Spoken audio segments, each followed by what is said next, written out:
হিন্দুবোৰক দেখিব মন নাযায়। হাতীগাঁৱৰ নাবালিকা স্কুলীয়া ছাত্ৰীৰ মুখত ভয়ংকৰ কথা।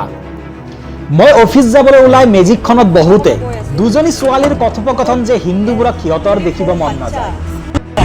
মই এনেকুৱা এটা কথা ক'ব গৈ আছোঁ, য'ত দুজনী সৰু বাচ্চা স্কুলৰ ষ্টুডেণ্ট এণ্ড তাহাঁতৰ কথা মানে যিটো জাত পাত বিচাৰ মানে লাইক হিন্দু মুছলিম, তো সিহঁতৰ মানে বাই মিষ্টেকলি এটা ৱৰ্ড ওলাইছে।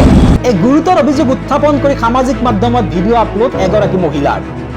পুনৰ তেওঁ কয়, মই ভিডিঅ' কৰিব বিচৰা নাছিলোঁ, জাষ্ট দেখাব বিচাৰিছোঁ এইটো।